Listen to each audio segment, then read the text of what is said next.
We're talking with Brad Parks today, and he's an internationally best-selling author. Hi, Brad. Hello. Oh, hello. Sorry, I thought I was going to get more than that. So yes, I'm an internationally best-selling author, and what more could you ever want to be, right? Well, you'll get more questions now. All right, fair enough. Okay. Yeah, and by the way, we have a page a page on the book as well, accompanying the interview. So, well, your latest thriller is titled Unthinkable. And tell us about Nate and Jenny, who they are and what predicament they're in. What awful thing I've done to them. So yes, Nate Lovejoy is an ordinary stay-at-home dad, just like I used to be a stay-at-home dad, who is faced with a completely unthinkable choice. He is told that either 1 billion people will die, or he has to murder his own wife, the aforementioned Jenny Welker. Wow.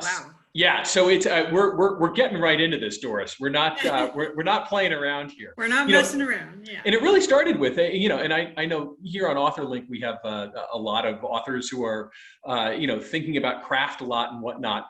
And therefore they know this, and you know this as well. Like, these books, what makes them go as thrillers is really stakes, right? Like what's at stake for a character, and what do they stand to win? What do they stand to lose? This sort of thing. And that's really where I started with this novel. And Doris, it just so happens I love my wife very much, honestly, even though I spent many, many months dreaming about killing a wife. Where it started was like, I said to myself, okay, so if stakes are really what drives this thing, what is the most awful thing I can make a character do? And the first thing that popped in my head was kill his wife.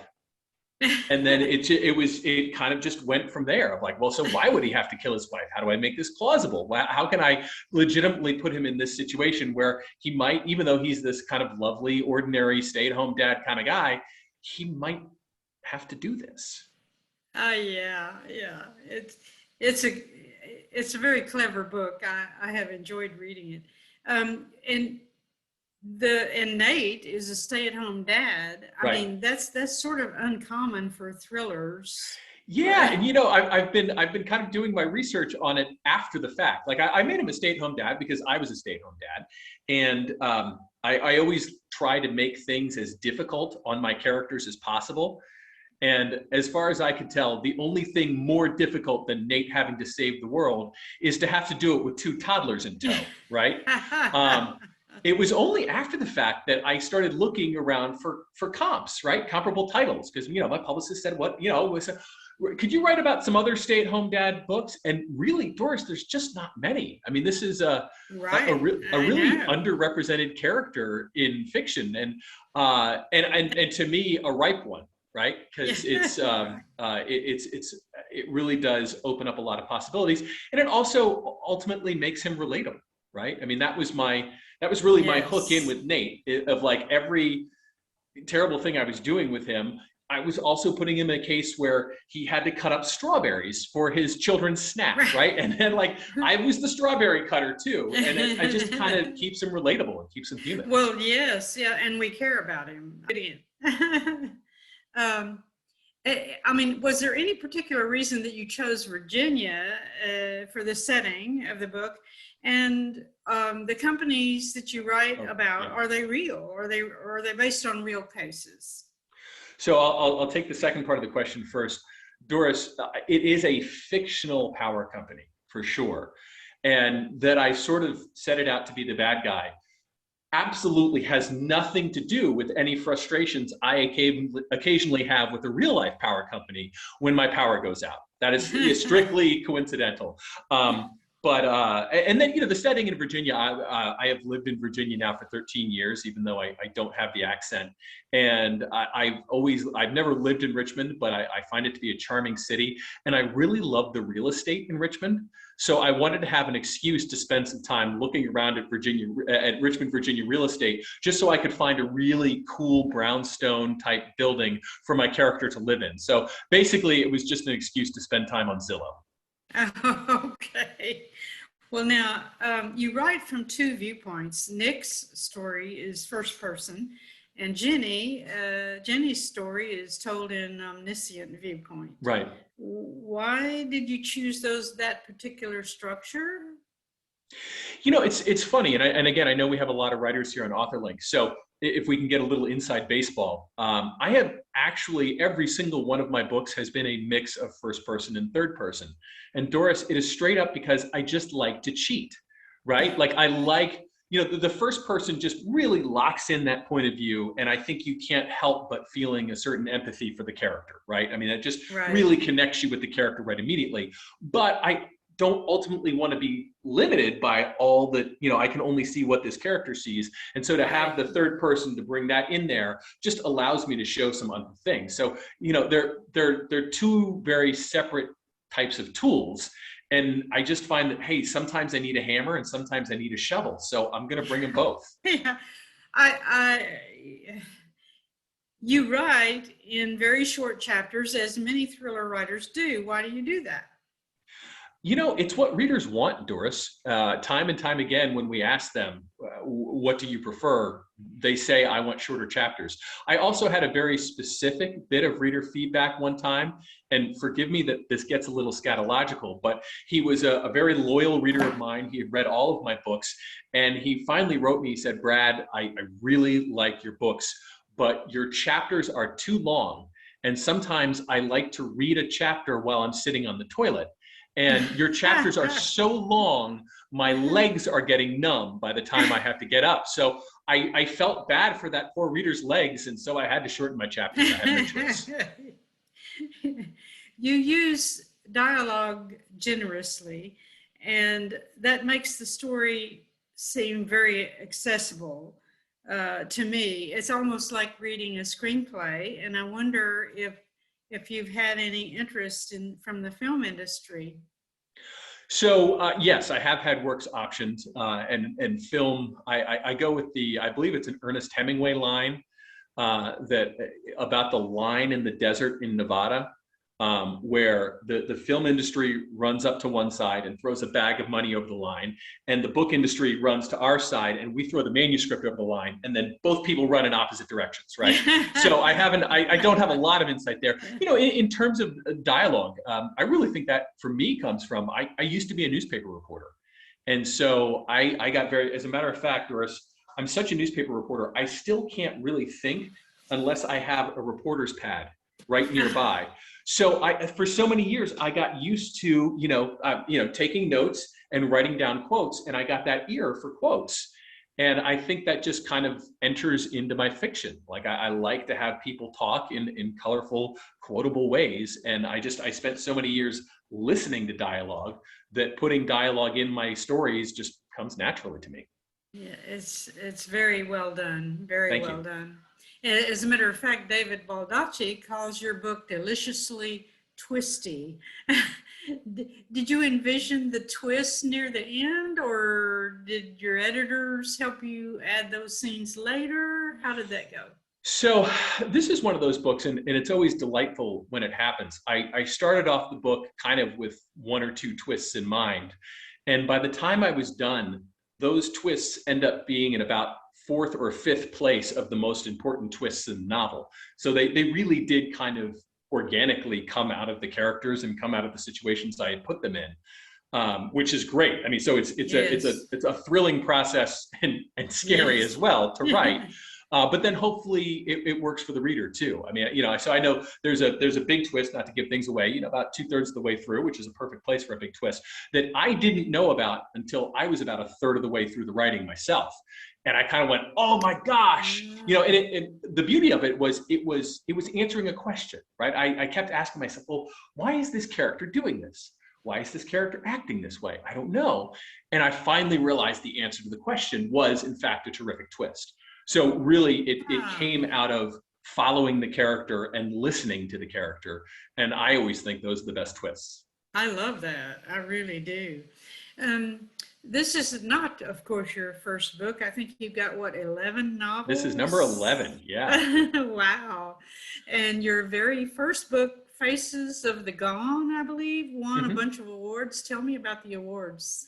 So that won the Seamus Award for Best First Private Eye Novel, and the Nero Award, which is given by the Wolfpack Literary Society. That it exists to venerate all things Nero Wolfe, if you know that genre of book. So coincidentally, it was the only book. I think it remains the only book to have won the Seamus and the Nero Award. So it was a nice way to start, which is also, it's one of those funny things that a publicist latches onto, like, like I am the only author to have won the Seamus, Nero, and Lefty Awards, which is right. Like, I'm the only author to be able to, ski down a ski slope in Florida while juggling. But hey, the publicists latch onto these things and just take what you can get. Exactly. That's great. In the acknowledgments, you thank a whole bunch of people. And I'd like to tell us about working with your editors at Thomas and Mercer, maybe especially Charlotte Hersher, the development editor. Yeah, so Charlotte does not work for Amazon. Charlotte is actually an independent editor. Oh, so you can go ahead and hire her if you would like to, folks. Okay. And she's fantastic. The beauty of Charlotte is, and this is the second book I've worked on with her, is, how to explain this to us.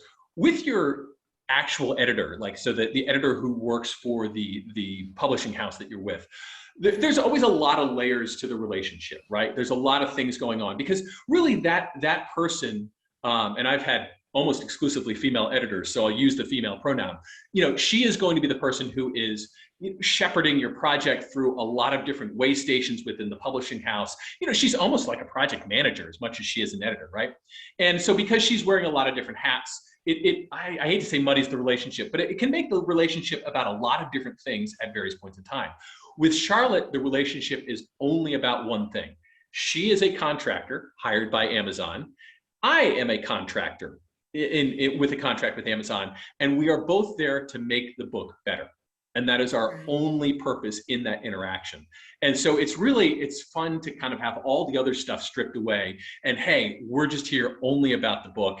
And, we both put our egos aside and we both get in and we say, okay, well, how can we make this better? And Charlotte is a wonderful, wonderful, sharp reader. And she always tends to be that set of eyes who comes in after, look, I've looked at the damn thing too much. My agent has looked at the thing too much. My editor has looked at the thing too much. And she kind of comes at it fresh. And it's that fresh perspective. And again, just being a really smart woman in general, that I am. So yes, anybody who would like to hire Charlotte Hersher, I recommend her highly. No affiliation. No. Yeah, and I'm not getting a kickback for any of this. No, nor me. Your agent is Alice Martell. Mm-hmm. How did you find her? Does she represent all of your work? How does that fit? So she has represented me since 2015, I want to say. And I found her, I was going through, so I'd been with another agent for a number of years, and we kind of had a mutual parting of ways, and we're still good friends. But we just kind of both realized it wasn't working. So suddenly there I am, mid-career, looking for a new agent. And an editor buddy of mine, Mark Tavani is his name, who works for Putnam. I said, hey, Mark, who do you like to work with? And who are some of the best people? And he kind of had this list of agents.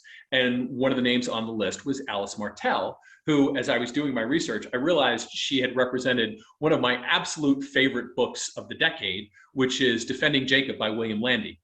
And I just kind of said, okay, anybody who represented that book, that's exactly who I want to be and what I want to be. And so I reached out to Alice, and we just kind of like instantly clicked. And it's really my first real experience. I mean, so you click on a personal level, right? But then what matters more is that you click in the manuscript. So the first manuscript she was representing of mine was called Say Nothing. And it's a book about a federal judge whose children are kidnapped by someone looking to control the outcome of a case he's hearing. So the deal becomes, we'll give you your children back when you give us the verdict we want, right? So it's another one of these, highly gripping, high stakes kind of thrillers.